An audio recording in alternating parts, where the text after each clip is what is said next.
Welcome back everybody to Black Cuan. Terima kasih telah mengupdate berita kripto dari channel ini. Update kali ini ada sebuah narasi yang super positif, teman-teman.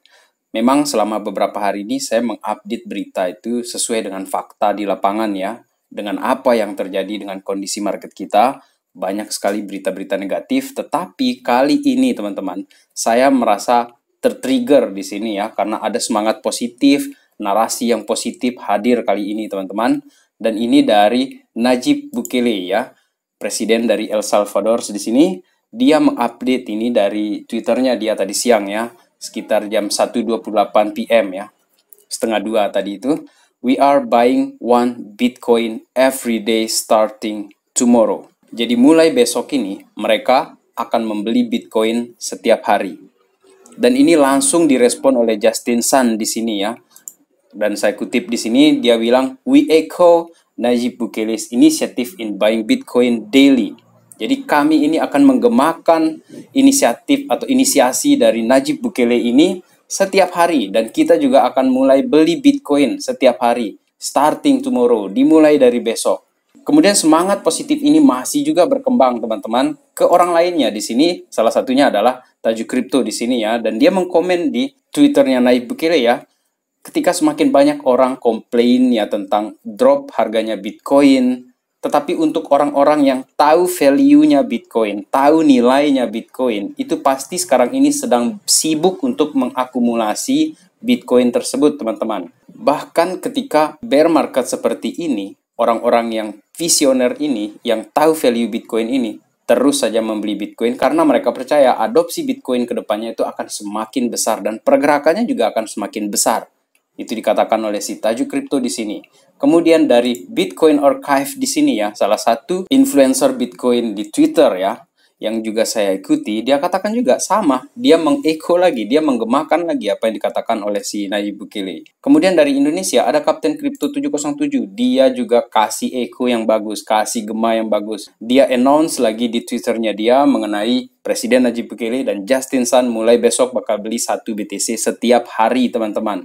And this is a super positive news. Narasi seperti ini memang sangat kita butuhkan ketika semua narasi-narasi FUD, narasi-narasi yang jelek, berita-berita yang jelek, pemberitaan-pemberitaan yang jelek, influencer yang serba negatif di Twitter, itu kita bisa counter dia atau kita ada penawar rasa lah di sini supaya kita tetap semangat, tetap menjaga long vision kita untuk investasi di kripto ini, teman-teman. Termasuk untuk El Salvador sendiri, meskipun dia dihantam ini oleh banyak sekali media, dikatakan bahwa eksperimen mereka itu gagal. Jadi El Salvador ini sudah bikin rugi negaranya, macam-macam mereka mengatakan seperti itu.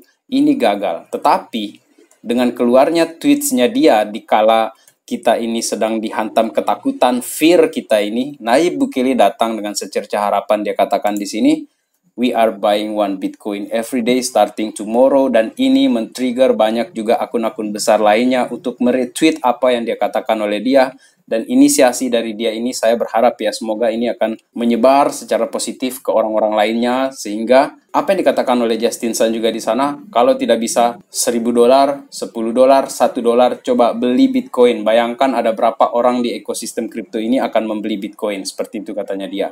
Kemudian teman-teman, lagi-lagi meskipun keadaan ini sudah membuat kita merasa sangat super positif, kita balik lagi harus juga menghadapi yang namanya realitas di sini, teman-teman ya. Karena seperti yang terjadi di price action-nya Bitcoin ini ya, ini merupakan satu berita yang mungkin membuat kita ada bearish signal di sini sedikit, tetapi menurut saya tidaklah ini membuat kita jadi gentar, tidak membuat kita jadi down di sini.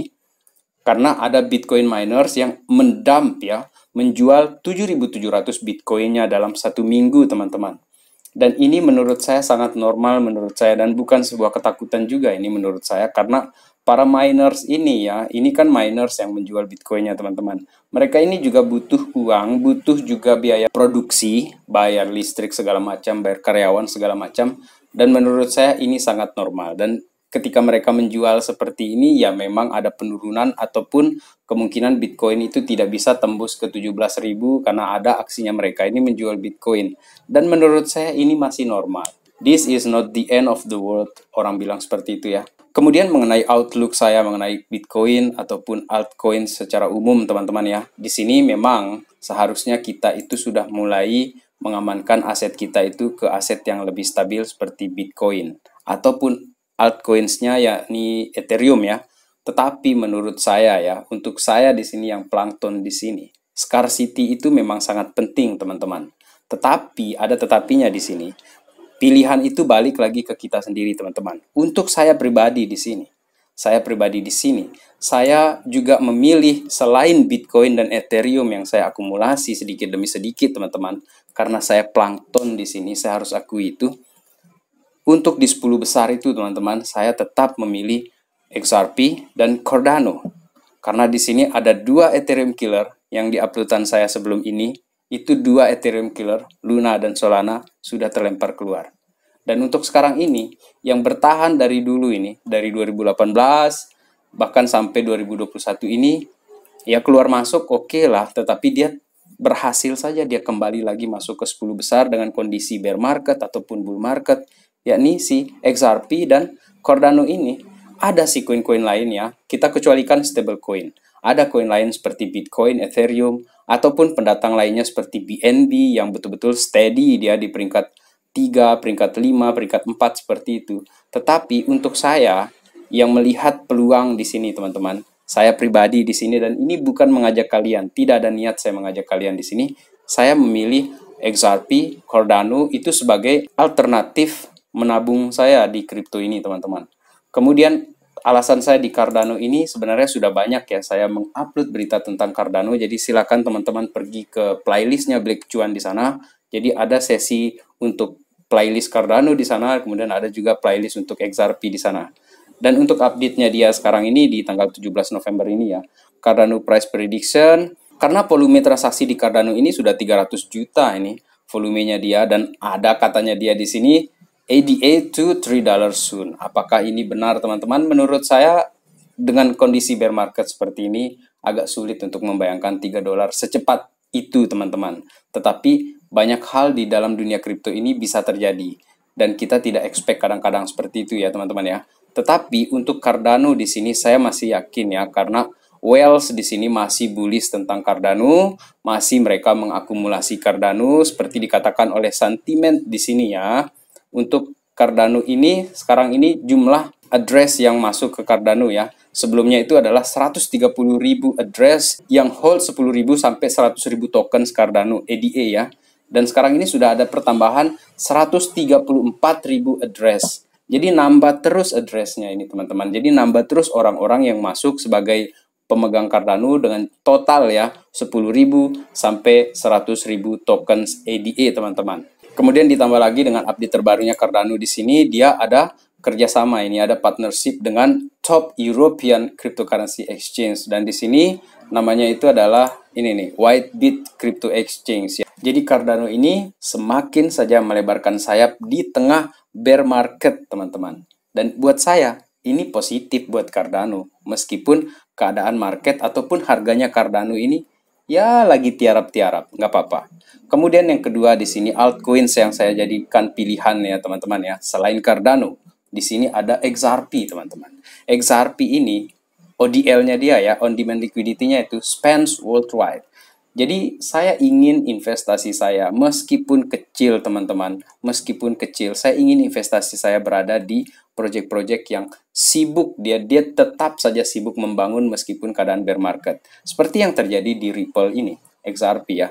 Kemudian evolusi on demand liquidity-nya juga sekarang ini kerjasama, dia adopsi dia dengan corporate ya, perusahaan-perusahaan yang enabled untuk payment cross border tersebut, teman-teman. Jadi disinilah teman-teman saya ingin melihat seperti apa nanti nasib investasi saya ke depannya. Memang ini spekulasi ya teman-teman ya, tetapi spekulasi tanpa riset ya, tanpa keyakinan pun itu sepertinya kita jalan buta seperti itu. Jadi untuk teman-teman yang mungkin punya preferensi atau keinginan untuk mengakumulasi salah satu altcoin favorit kalian, tetap lakukan riset teman-teman. Dan untuk Bitcoin di sini saya ada outlook dari Plan B. Bolehlah Plan B ini banyak yang ngejek ya, karena chartnya dia salah, chartnya dia meleset. Menurut saya para analis ini kalau benar dia dipuja, kalau salah dia dihujat. Tetapi Apa yang disampaikan oleh si Plan B ini adalah minatnya dia untuk berbagi informasi dari apa yang dia pelajari dan apa yang dia pikirkan, teman-teman. Jadi buat saya pribadi, saya melihatnya dari sisi positifnya. Karena si Plan B ini sudah lama berada di ekosistem kripto, teman-teman ya. Dan dia masih juga dengan narasinya dia bahwa 2024 halving ini masih di dalam jangkauan ataupun radarsnya, outflows-nya dia di chart Bitcoin-nya dia itu, teman-teman. Kemudian untuk menutup video kali ini merupakan sebuah warning, peringatan, nasihat atau advices ya, dan ini dari Oscar Darmawan yang merupakan CEO dari Indodax ya teman-teman ya. Dia mengatakan di sini bahwa untuk mengamankan aset kita jika terjadi inflasi, resesi nanti ke depan ini, katanya dia memang masih membayangi ini resesi ataupun inflasi, sebaiknya tetap mendiversifikasikan aset, baik itu ke properti, logam mulia, ataupun Bitcoin yang jelas scarcity-nya di situ, teman-teman. Jadi untuk orang-orang seperti dia ini mungkin wajar kalau dia simpan Bitcoin, teman-teman. Jadi banyak pun dia beli Bitcoin mampu dia. Untuk saya pribadi ya, saya cicil-cicil aja berapa saya mampu. Sekian persen di dalam portofolio saya itu sudah saya puas sudah untuk Bitcoin itu, teman-teman ya.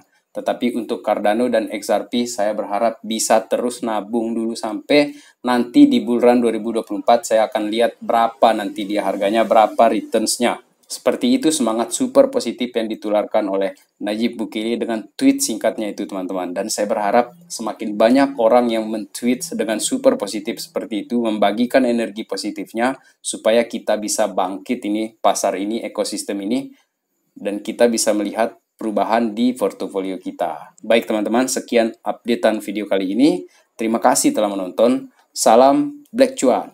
Peace my friend.